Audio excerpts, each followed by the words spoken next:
Assalamualaikum warahmatullahi wabarakatuh. Selanjutnya adalah fikih sholat part 3.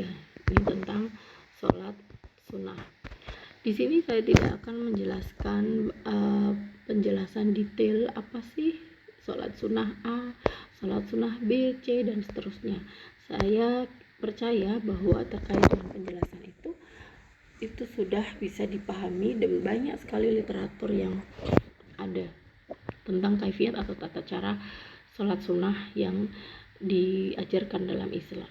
Yang ingin saya bahas di sini adalah bagaimana macam-macam sholat sunnah ini dari sisi pandangan ulama madhab 4, yaitu ulama Syafi'i, Hanafi, Hambali, dan juga Maliki.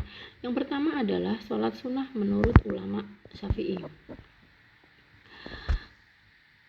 Ulama Syafi'i membagi sholat sunnah menjadi dua, yaitu sholat sunnah yang disunahkan berjamaah, yaitu ada 6, dan sholat sunnah yang tidak disunahkan berjamaah.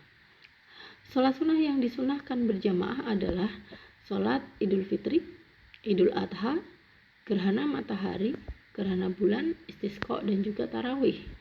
Kemudian sholat sunnah yang tidak disunahkan berjamaah adalah sholat rawatib dan juga bukan rawatib. Rawatib ini adalah sholat yang menyertai sholat fardu, ya. Kemudian sholat yang bukan rawatib ini juga sholat yang tertentu tujuannya, tertentu maksudnya, dan ini tidak menempel atau tidak menyertai sholat fardu, yaitu sholat duha, tahiyatul masjid, taubat, tasbih, istikharah, sholat ba'da zawal atau ketika matahari condong ke barat, kemudian sholat ba'da wudu, dan sholat awabin. Begitu. Kemudian sholat yang tidak disunahkan berjamaah ini tentu bukan bermaksud atau bukan bermakna haram untuk berjamaah, ya. Cuman ini tidak disunahkan berjamaah. Ada beberapa pendapat bahwa misalnya sholat duha itu bisa dilakukan secara berjamaah meskipun ini tidak disunahkan, ya. Di beberapa sekolah saya pernah mendapati bahwa sholat duha dilaksanakan berjamaah pada siswa-siswanya. Ini dengan tujuan adalah sebagai edukasi atau sebagai tarbiyah, ya, sebagai pendidikan untuk melatih membiasakan sholat duha. Ini tidak masalah, tidak apa-apa, dan ini tidak melanggar karena sholat sunnah ini yang dimaksud adalah tidak disunahkan berjamaah, tapi juga bukan bermakna haram atau tidak boleh dilakukan berjamaah. Berikutnya adalah dari sisi tingkat keseringan yang dilakukan oleh Nabi. Itu ada yang dikategorikan sebagai sholat sunnah muakkad, yang ini selalu dilakukan oleh Nabi Muhammad, dan sholat sunnah yang tidak muakkad, yang tidak selalu dilakukan Nabi Muhammad. Lalu bagaimana sholat sunnah yang muakkad? Itu ada sholat 10 sholat sunnah rawatib, ya. 2 qobliyah subuh, 2 qobliyah duhur, 2 ba'diyah duhur, 2 ba'diyah maghrib, dan 2 ba'diyah isya. Kemudian juga sholat witir. Kemudian ada 3 sholat rawatib yang bukan rawatib, yaitu tahajud, duha, dan tarawih. Ini beberapa sholat sunnah muakkad. Kemudian sholat sunnah ghairu muakkad ada 12 rakaat sholat rawatib. Kemudian sholat sunnah yang bukan rawatib dan sholat sunnah mutlak. Sholat sunnah mutlak ini adalah sholat yang tidak terikat oleh waktu, tidak terikat oleh sebab dan jumlah rakaatnya.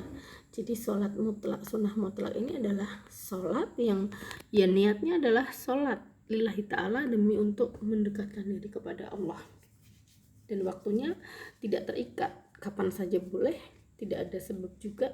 Kalau ada hajat itu yang namanya sholat hajat, dan ini tidak ada tujuan, tidak ada sebab, tidak ada pengistilahan khusus. Jumlah rakaat juga tidak ditentukan. Jadi sholat saja namanya sholat mutlak dengan tujuan untuk mendekatkan diri kepada Allah. Kemudian bagaimana sholat sunnah menurut ulama Maliki? Membedakan sholat sunnah itu menjadi 3 kategori, yaitu kategori sholat sunnah, fadilah, dan juga nafilah. Yang dimaksud sholat sunnah di sini adalah sholat witir, gerhana bulan matahari, kemudian sholat istisqa, fajar, idul fitri, idul adha, tilawah sesudah tawaf, dan sholat sebelum ihram haji yang kategori sunnah. Kemudian sholat yang kategori fadilah ya, sesudah wudhu, kemudian sholat tahiyatul masjid, sholat duha, tahajud, tarawih, qobliyah duhur, ba'diyah duhur, qobliyah asar, ba'diyah maghrib, dan ba'diyah isya. Kemudian yang kategori nafilah adalah sholat yang tidak memiliki sebab, yaitu sholat mutlak. Kemudian sholat yang memiliki sebab, hendak dan dari bepergian, misalnya masuk dan keluar rumah, sholat istikharah, sholat hajat, tasbih antara azan dan iqamah, sesudah zawal, dan sholat taubat. Begitu. Kemudian bagaimana sholat sunnah menurut ulama Hambali? Dikategorikan ada dua, yaitu yang sholat disunahkan berjamaah, yaitu pada sholat gerhana, istisqa, dan juga tarawih. Sementara sholat yang dianjurkan untuk sholat dilakukan sendiri adalah sholat muayyan dan sholat mutlak. Sholat sunnah muayyan itu apa? Terdiri dari dua, yaitu tiga maksud saya. Rawatib yang muakkad ada 10 ya. Qiyaz itu maksudnya qobliyah zuhur, ba'diyah zuhur, ba'diyah maghrib, ba'diyah isya, qobliyah subuh, dan ini masing-masing 2 rakaat, dan juga sholat witir. Kemudian rawatib ghairu muakkad ada 4 qobliyah zuhur, 4 ba'diyah duhur, 4 qobliyah asar, 4 ba'diyah maghrib, dan 4 ba'diyah isya. Kemudian sholat bukan rawatib ada sholat tarawih, duha, tasbih, istikharah, hajat, taubat, tahiyatul masjid, sholat zawal, dan sholat tahajud. Nah, kemudian bagaimana dengan sholat sunnah menurut ulama Hanafi? Dikategorikan ada dua, sunnah muakkad dan ghairu muakkad ya. Dua yang sholat sunnah muakkad, 2 qobliyah subuh, 4 qobliyah duhur, 2 ba'diyah duhur, 2 ba'diyah maghrib, 2 ba'diyah isya, dan juga sholat tarawih. Kemudian sunnah ghairu muakkadnya tambahan 2 rakaat ba'diyah duhur, kemudian 4 qobliyah asar, 4 qobliyah isya, sholat awabin, kemudian sholat duha, 2 ba'diyah wudhu, kemudian tahiyatul masjid, tahajud, istikharah, tasbih, dan hajat. Apa sih yang disebut dengan sholat awabin?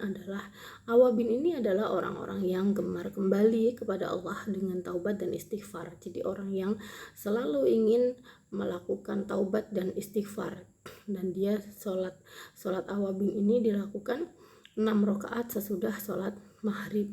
Bisa dilakukan dengan 1 salam, 2 salam, atau 3 salam. Saya kira ini penjelasan tentang fikih sholat yang ketiga, yaitu fikih sholat sunnah. Terima kasih.